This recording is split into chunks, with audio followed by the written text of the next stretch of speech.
Are you guys ready? All right, so we got a long way to go, a short time to get there. We are going through the entire book of Job today. If you're a visitor, don't sweat. I'm going to help narrate our way through it. But before we can get into it, we're talking about the thorns that are around us that we've got to navigate with. And sometimes you've got thorns that you can't control. We're going to dig into that today. Sometimes thorns are put in our life for a reason. And we're going to learn about that today. But we got to start this off. I'm going to give you a little story to help set the mood so that you can be with me, okay? So everybody go into your imagination mode where you can see this with me. This is a fictional story. This is just to help us get our heads together, okay? Long time ago, in a land far, far away, there was a land called Happy Valley. In Happy Valley, there was a man. This man had a beautiful horse, lovely horse.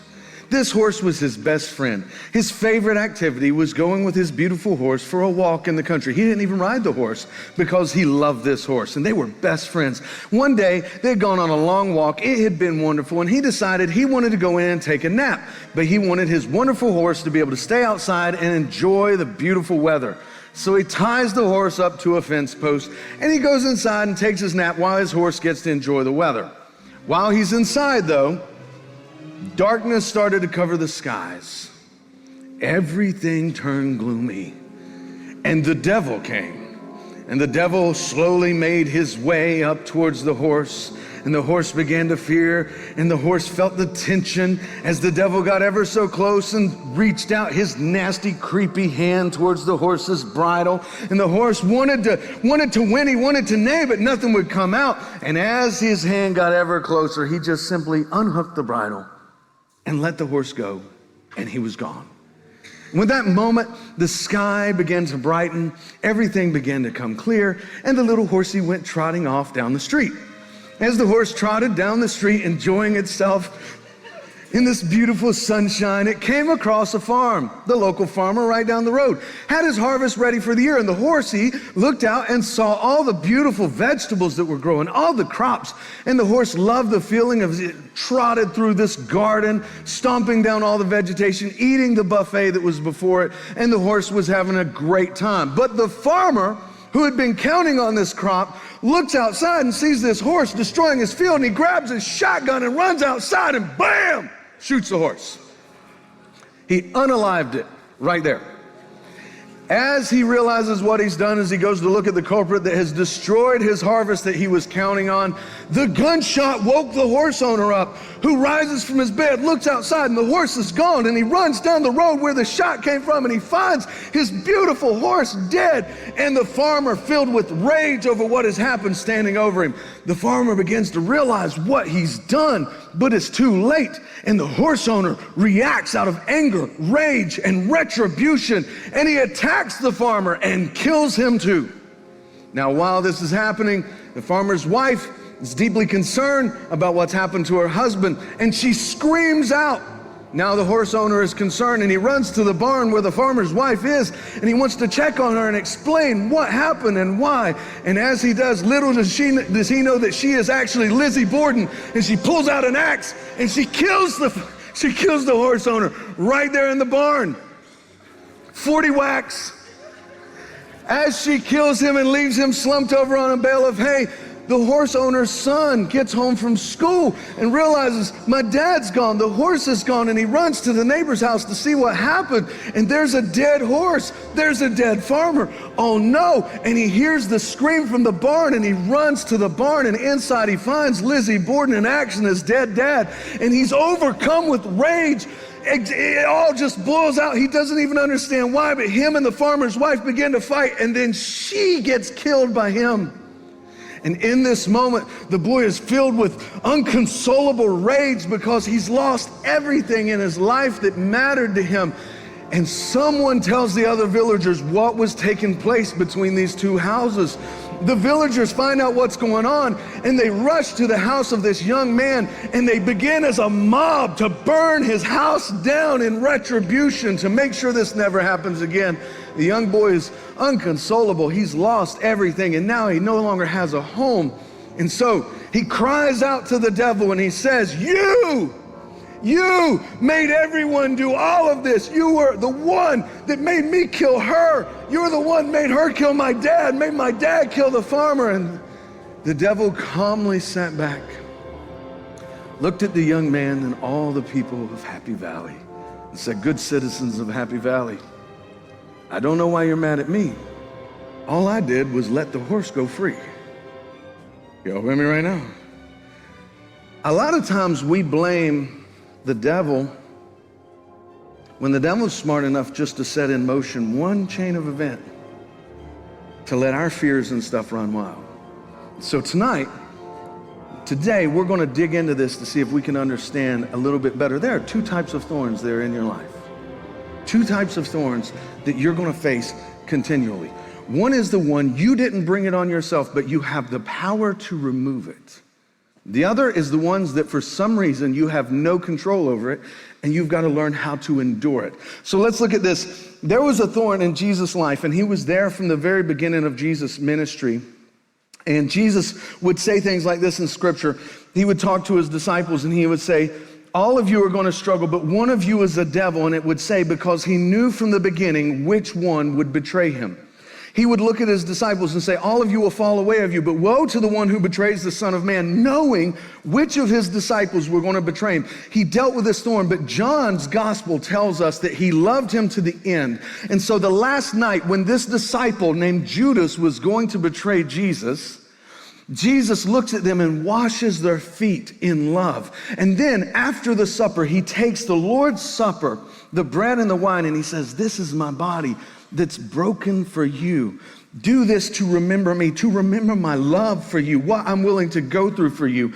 And in John 13:17, Judas takes the bread. He's willing to take of this covenant with God while corruption's in his heart. And it says, as soon as Judas took the bread, now in this moment, he has a choice. But in this moment, he takes the bread. It says, Satan entered into him, and Jesus told him, and this is something that's a very powerful word. What you're about to do quickly. Have you ever been in a moment like that? To where you've just walked through something again and again, and it's a pain, and we've talked about those thorns that are in there, they're stuck, and unless we're willing to go through one big pain to get it out, we're going to continue going through this. And so Jesus says something that I think is very powerful for Christians, to call it out. We know what's going on here. We're not playing gaslighting games. If you're going to do something, just get it over with. And Judas does. But Jesus can now focus on his other disciples. I want to share with you, there are going to be thorns in your life that the hardest part of your life is having to acknowledge this is not healing. And I am not God. I can't fix it, and I can't fix it for you. But what I can do is I can call it out and say, this isn't working. Go fix it yourself. All right, the other type of thorn, this is the heavy type of thorn, and it's going to show up in the book of Job. We're going to learn about this and how we deal with it. This is the thorn that even if you call it out, it doesn't want to go away.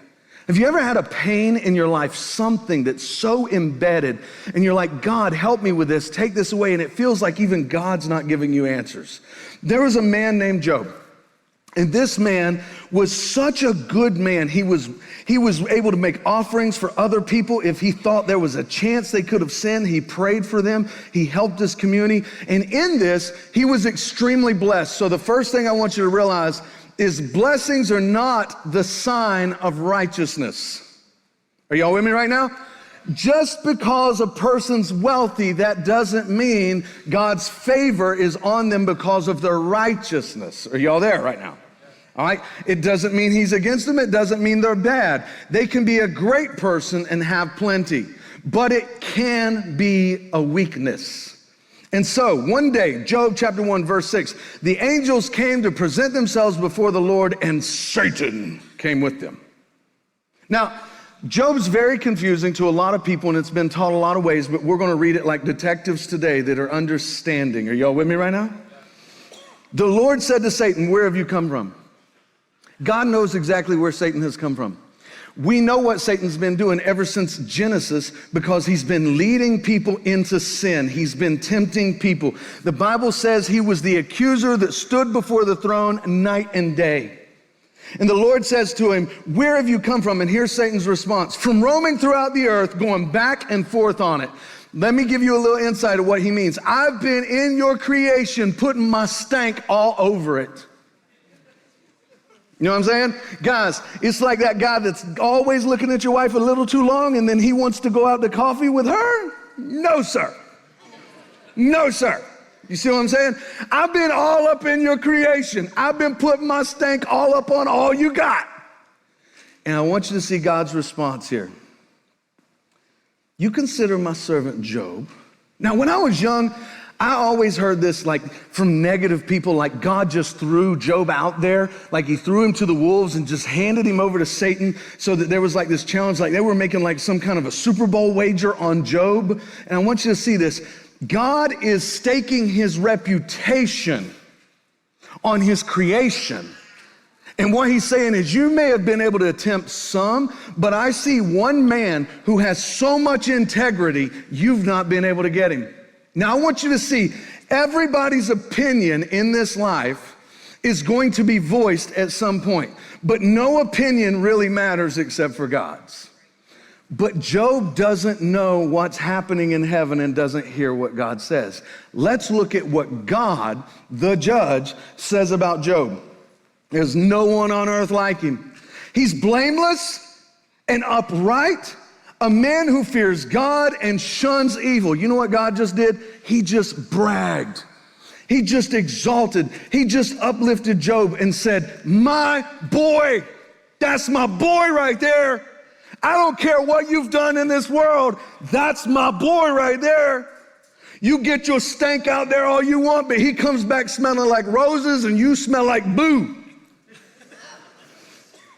Here's Satan's response. Does Job fear God for nothing? Have you not put a hedge around him and his household and everything he has? You bless the work of his hands so that his flocks and herds are spread throughout the land. What's Satan saying here? Is it's easy for somebody to be faithful when everything's going right in their life. But now, stretch out your hand and strike everything he has, and he will surely, underline this, curse you to your face. What the devil thinks he knows of people is that when people's blessings end, their devotion to God ends as well. What the devil just told God is, as long as you bless people, they love you, but the second you don't bless them and they start suffering, they'll turn against you. They'll curse you to your face. And here's God. Very well then. Everything he has is in your power, but on the man himself, you don't lay a finger. Don't you touch him. What did God just do? He just staked his reputation on his creation and said, I believe in Job that if Job were to lose everything, he would still be faithful. He's got integrity. Satan went out from there, from the presence of the Lord. Now I want you to see what happens here. In Job's life, in an instant, in a moment, messengers start coming to him. And what happens is the devil goes out against his possessions, and they come and they say, hey, raiders have come in and taken everything you've got. Now, the devil's not the raiders. He just gave them the opportunity. He just opened their eyes to something. Your wealth is gone. Your land has been destroyed. And then the messenger came and said, your children have died. Imagine having that day. Anybody here ever have a bad day? What I want to do is make sure you know, I'm not saying your day is not bad because Job's was so much worse. What I'm saying is, sometimes there are some really bad days in this fallen, broken world, but we don't know what's happening in heaven, and we don't understand, and we don't always get that picture. Job has no clue. And so here's what happens. Job gets up, he tears his robe, he shaves his head, and he falls to the ground in worship. It doesn't say anything's wrong with tearing your robe and getting upset because today was horrible. It doesn't say there's anything wrong with Job shaving his head and putting himself in a mourner's position. It never says you can't get in ashes and cry. It doesn't say you can't hurt. What it says is in the midst of this, when he falls down to his lowest point, He worships God in the lowest point. Listen to what he says. Naked I came from my mother's womb, and naked I'll depart. What he just says, God, you never owed me anything, but you gave me things. And anything you've given me, listen to this, the Lord gave and the Lord's taken away. May the name of the Lord be praised. God, you're the source of my blessings. And if you want them, they're yours. How many of us, though, would the devil be chuckling right now because he'd be like, found that spot, found that stuff.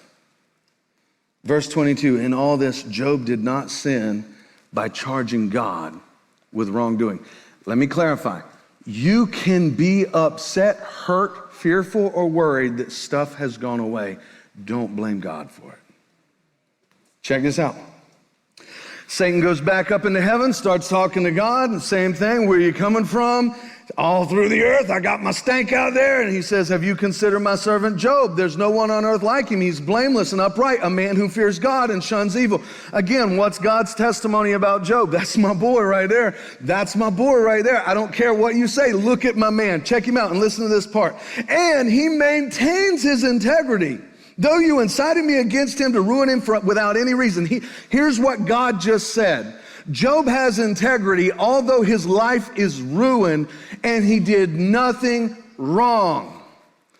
His life isn't ruined because of something he did. It's ruined just because, and he still walks with integrity. This is heavy for us to get. But again, if Job could know what was going on in heaven, how much easier do you think it would be if God could come to Job and be like, Job, listen, buddy, I just want you to know, the devil believes that humans are just inherently evil and they're jacked up, and I got faith in you, but I'm going to tell you, I'm going to let you walk through a tough season, but we're going to prove to him together that I don't have to protect you every second for you to be good. How many of y'all think if it was just kind of, hey, you're going to be homeless for a week, but at the end of that, I'm going to bless you back with more than you could ever imagine? How many of y'all would be homeless for a week? Some of y'all wouldn't? Y'all just be like, nah, I'm good right now. I need Netflix tonight. How many of y'all, seriously, how many of y'all would go broke right now for a week if you knew that at the end of the week you'd be a billionaire? Oh, I just needed to put a number on it, didn't I? You know who does negotiate with you like that? The devil gives you numbers. God just believes in people. Check this out. So I want you to see this. The devil says, skin for skin. A man will give all he has for his own life. Here's what the devil's saying. No, we took his stuff, but people give up stuff for their flesh all the time. People make decisions and ruin life for temporary gratifications all the time. If he could be healthy, he would trade everything for that anyway. So I'm telling you, skin for skin. But now stretch out your hand and strike his flesh and his bones, and he will surely curse you to your face. Do you see the challenge here? Mankind does not love you, God, like you love them. They won't endure suffering like you will for them. They won't go through that. They're not worth it, God. Your angels were worth it, God. Look how much better we are than those humans. And those humans will turn on you, God. Do you know that God even has someone try to put junk like that in his head? But God's got faith. He says, very well. He's in your hands. But you got to spare his life. I believe in Job. God just doubled down on his faith in a human. One of the things that I find most troublesome, everybody in this room has had a season where it feels like everything's falling apart, right? You're just like, God, I don't know why. It's not a sin to say, I don't know why. It's not a sin to say, God, why is this happening? It's not a sin to get upset. It's not a sin to ask questions. It's not a sin, okay? And what I want you to see is Job definitely asked questions. But one of the things we should first question is, if everything good in my life has been destroyed, what are the things still in my life? And why did they get left? If I really am under a persecution, why are some of these pieces left here? Now, I want you to think, there's another person in this equation. Job chapter 2, verse 7. So Satan went out from the presence of the Lord and afflicted Job with painful sores from the soles of his feet to the crown of his head. And Job took a piece of broken pottery and scraped himself as he sat among the ashes. Ooh. You imagine big old boils all over your body? just in there, hurting, infected, and the only thing you got's broken pottery. We won't talk about that. But there's somebody that wasn't taken out of Job's life. And his wife says to him, are you still maintaining your integrity? I want you to get this. Here's a key thing. What's at stake in this? It's integrity. How will you walk through each season of your life? And there is a time where when the whole world is upset and negative and you refuse to give up your integrity, you will offend the world. Don't act like you don't know what I'm talking about. We see it every election cycle, right? There's the CNN crowd, there's the Fox crowd, MSNBC crowd, there's the whatever. We got it, man. There's Facebook, Instagram. We got people all out there. And we know this. When a frame of how to see other people is given, especially when that frame involves our own pain that we see people through, we start coming to a place to where if you can't be in the same pain I'm in, if you can't be as angry as I am, you must be against me. Curse God and die. How many of you have ever had somebody in your life that's just mad at God and they can't stand to see you walk with God? First thing, they're not your enemy. They are hurting. They are in agony. Sometimes it's hard to walk in integrity in your own pain and identify the pain of others, and it can come across as harsh. And we say some harsh things in the midst of our pain, don't we? Remember, we talked about when we're a victim, we make victims. She is hurting, and so when she looks at Job, she has to act out that pain. We'll talk about this next week. When you have thorns in your life and you start to produce thorns because your identity has become the pain. And I want you to see what she does. She says to him, curse God and die. Now this is, if we look at this, what would happen to Job if he cursed God and died? Well, the devil would be vindicated. Job would be cut off. And what hope does he have if the last thing he does is curses God and then he just dies? You know what she just said to him in a polished way? Go to hell, Job. Ever hear anybody say anything like that to you? Curse God and die. Here's Job's response. You can tell the tension's starting to build up. He's like, you're talking like a foolish woman. Woman, don't talk like that. Listen to what he says. Shall we accept good from God and not trouble? Listen, don't let your heart go there. Don't go to move in this space. Shall we accept good from God and not when there's trouble? Again, the final part of this verse. In all this, Job did not sin in what he said. Can we all agree right now, Job is killing it? He don't know what's going on. Can we all agree right now, Job is the man to walk through this kind of pain? Not that he doesn't hurt, not that he doesn't suffer, not that he doesn't have questions, not that he's not in agony. We're not saying Job doesn't get hurt and doesn't have weakness, but can we all say that Job has been able to walk like this with integrity? He's the man. And there's a reason God chose him. And the devil is eating it right now as he looks at Job. Now, the devil don't like to eat it for long, so he's going to intensify. The first thing he sends at him is his wife. How'd he get Adam in the beginning?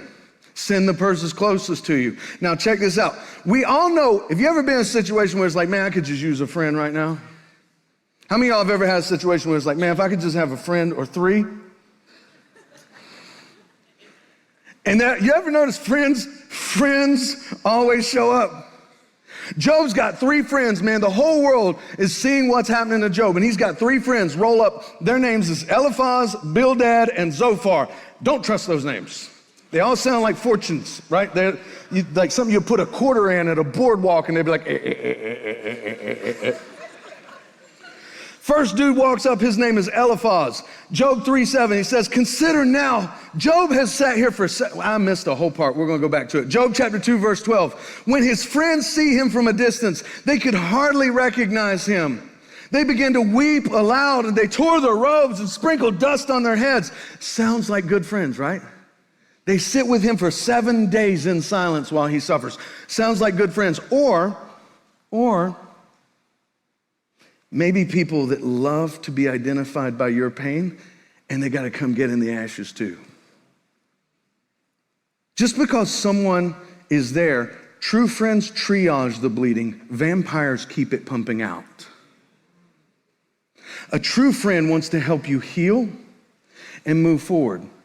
There are some people that they love the pain so much, being in it and being the healer, that they'll keep opening the wound and you'll keep talking about it.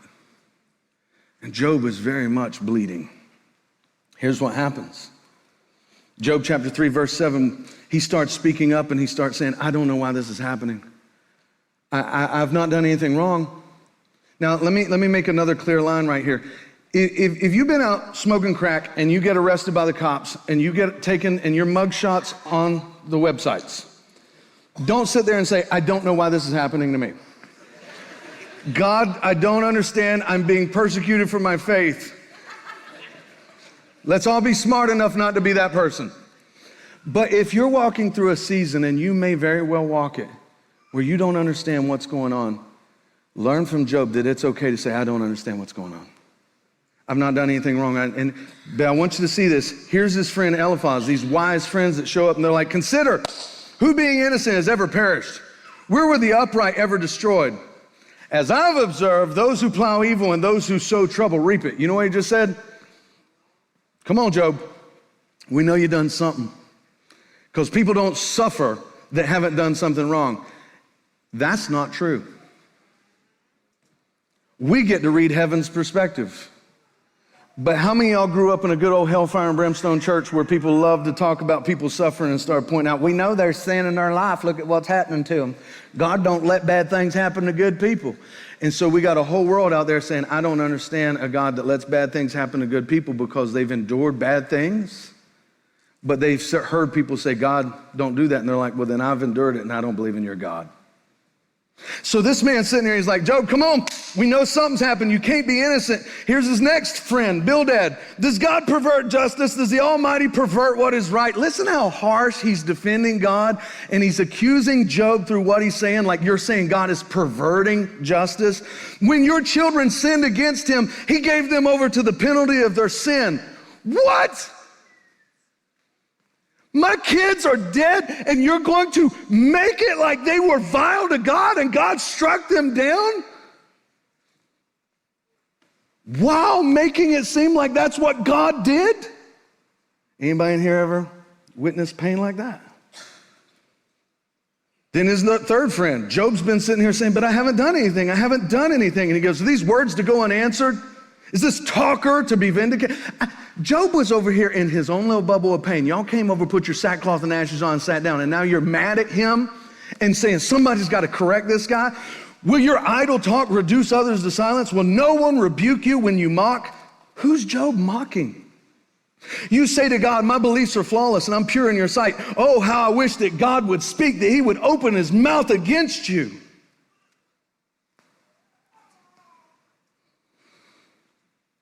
Can we all agree Job's got some major thorns right now?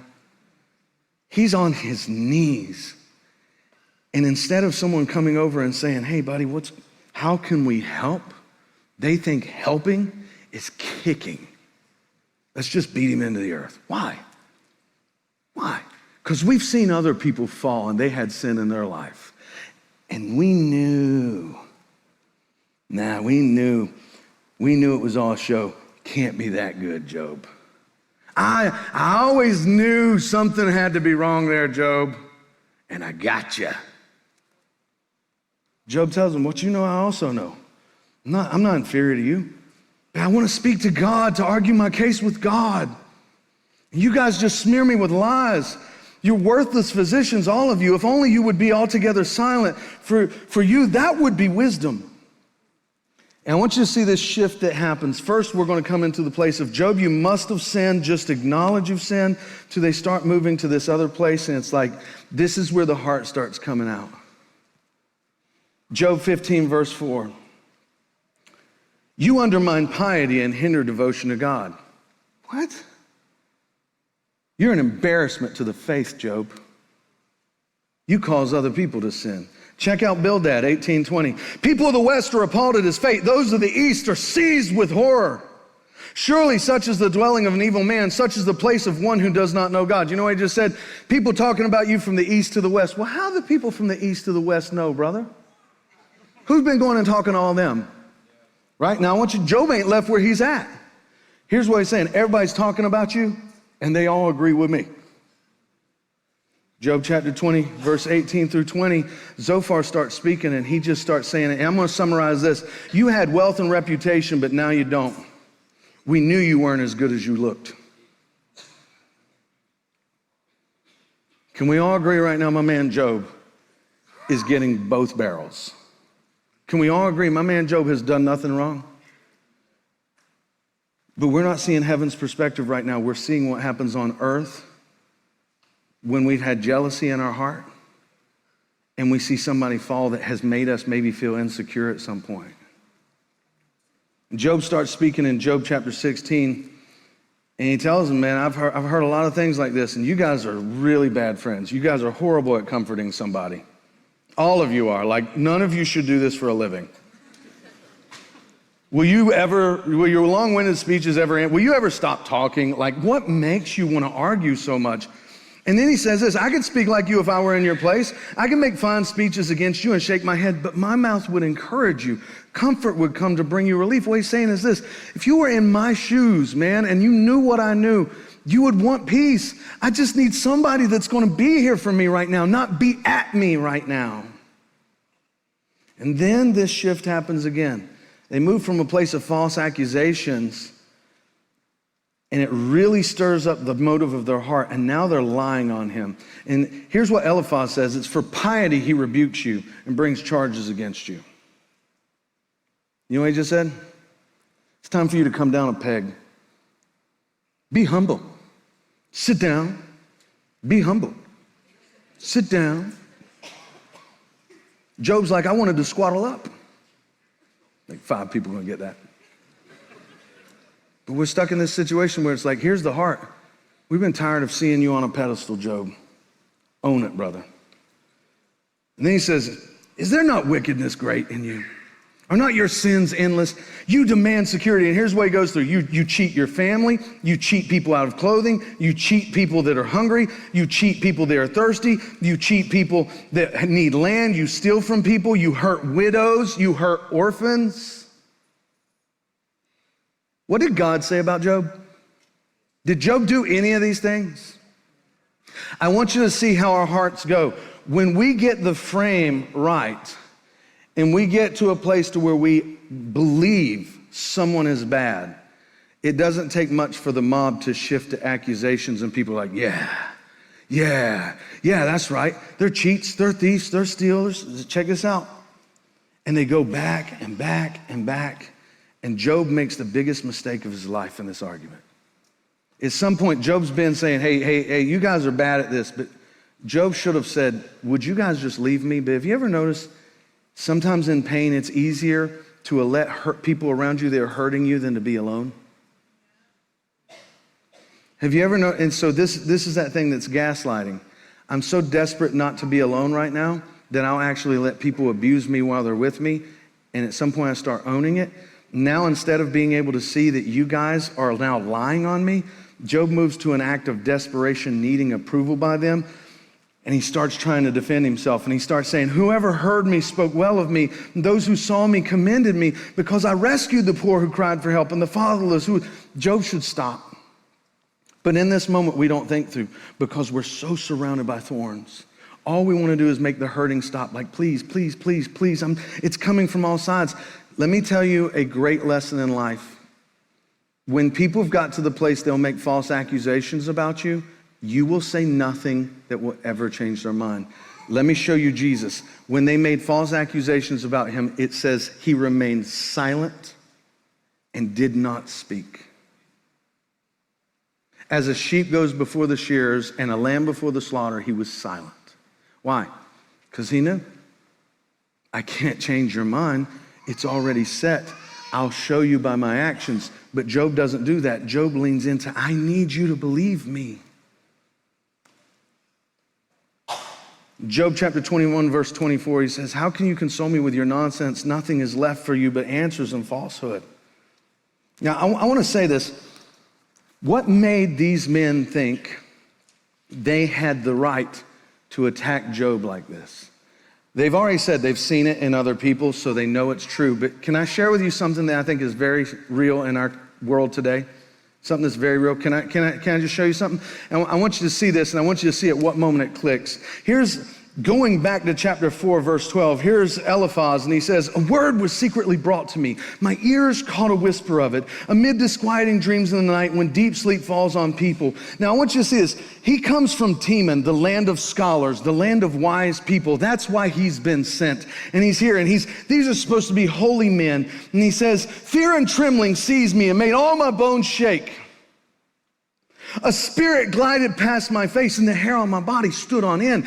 It stopped, but I could not tell what it was. A form stood before my eyes and I heard a hushed voice." I don't know about y'all, but the whole build up to this doesn't make me think it's too holy, whatever came to see him. But I want you to hear what it says. Can a mortal be more righteous than God?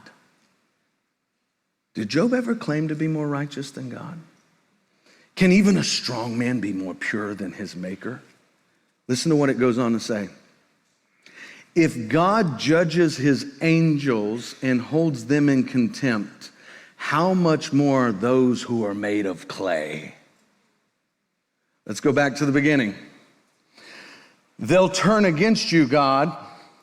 They're all about stuff. They're all about flesh. They'll turn against you, God. And God's like, no, they won't. Yes, they will. Now, a spirit has come to this man, and what's this spirit doing? Intimidating him?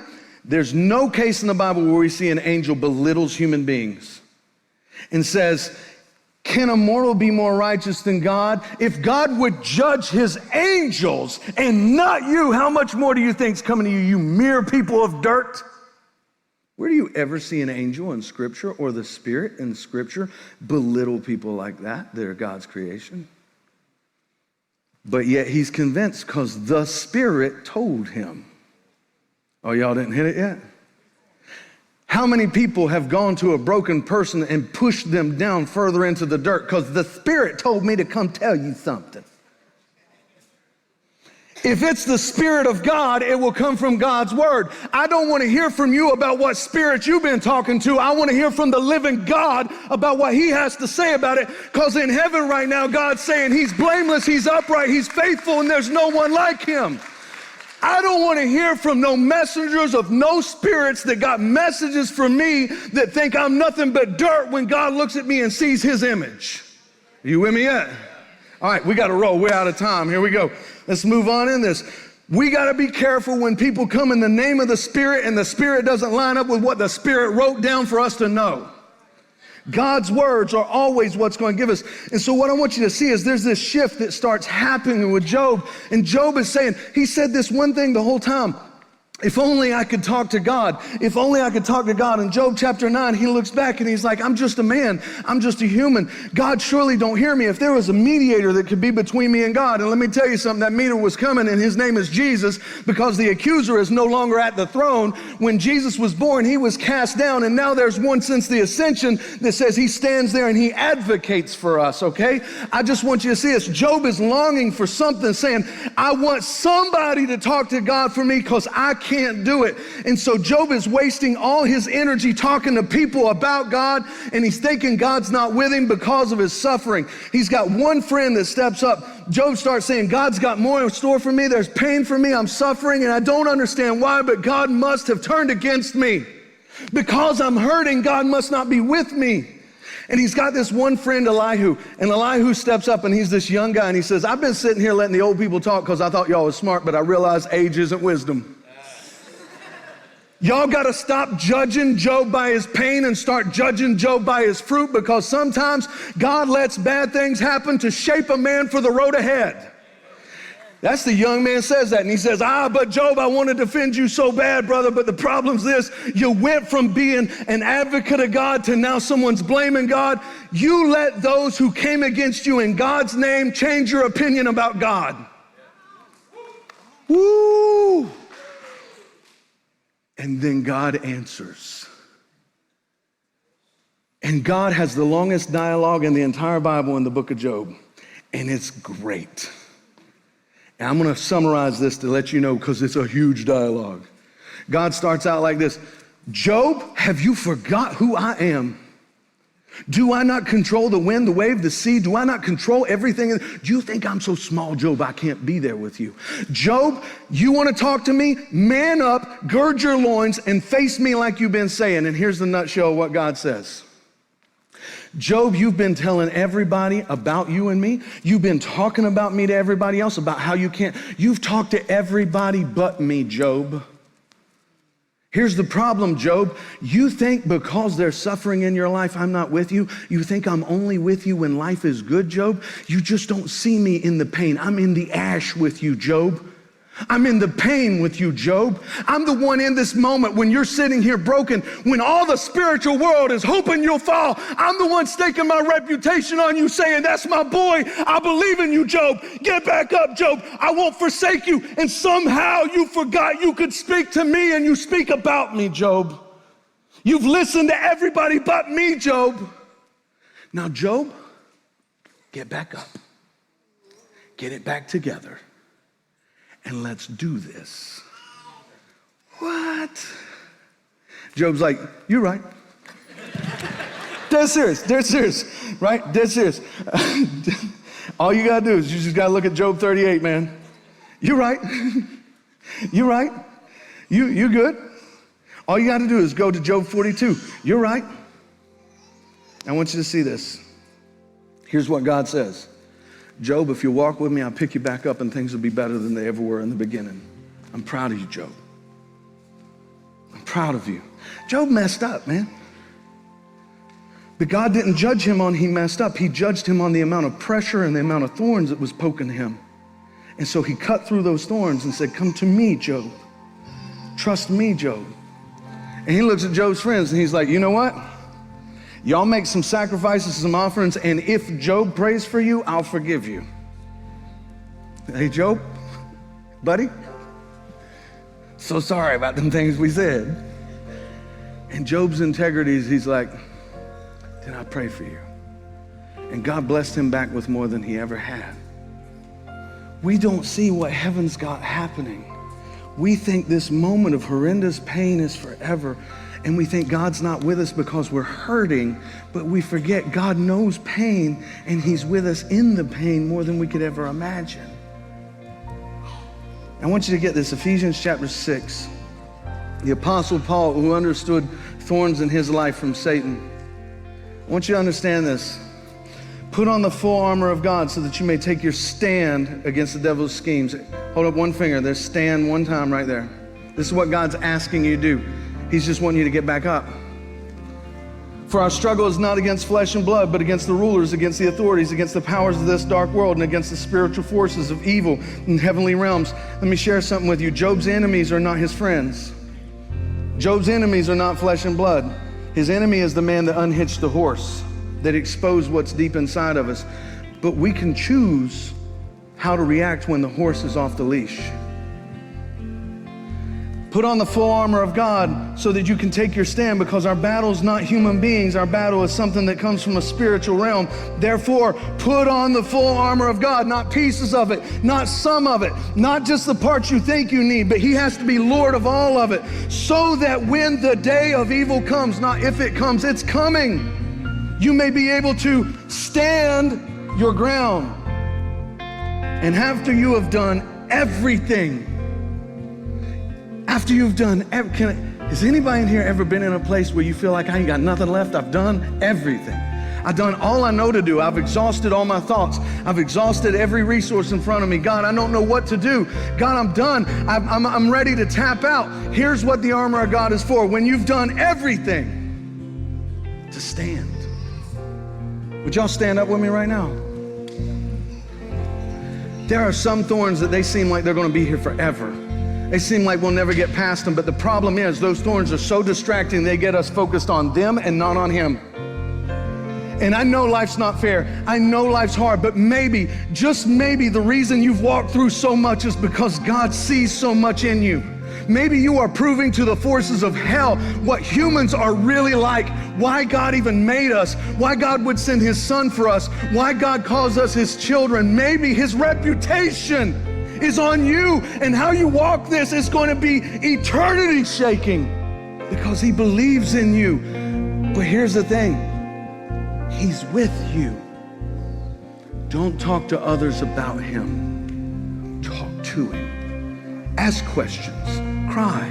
Get upset. Break some things. But do it with your Father, not with your accusers. Are you with me? And most importantly, keep getting back up. You're standing right now. You know what that tells me? No matter how hard it's been, somehow you still got the strength to stand. And we made it. We've survived it. And now we go help others. We don't kick them while they're down. We don't go after them and start trying to create narratives. We just need to keep standing and looking at people saying, come on, your daddy will work it out. Let's go. Today, maybe you're in a place where it's like, I don't even know if I can stand anymore. I don't even know if I got strength. Your Father wants to meet you right in the ash, in the brokenness, in the pain. And he's made a way, and we want to be here. If you need someone to pray for you and encourage you, we're not going to put on a show and put ash and sackcloth on so we can look like the perfect people. We're just going to pray with you right here, right now, whatever you're going through. If you need someone to walk with you, maybe there is something in your life that's bringing thorns. We've done it too. We've been there. We'll walk through it with you. We got you. If today you need to be in a place where you need to start trusting your Father and talking to him, come on, we want to walk you into that. We want to help you. But if you need to be cleansed, you need to be washed, you need to be forgiven, you need to let the old you die so that you can be born something new into Jesus Christ. If you want to be baptized in his Son so the Spirit of the living God is in you and you're not listening to scary boogeymen that come and creep you, that's the beginning of your journey. And today we can start uprooting weeds so other people walking with us don't have to get scraped by the same pain. But it's our choice, man. Don't waste your pain. Use it. Thank you.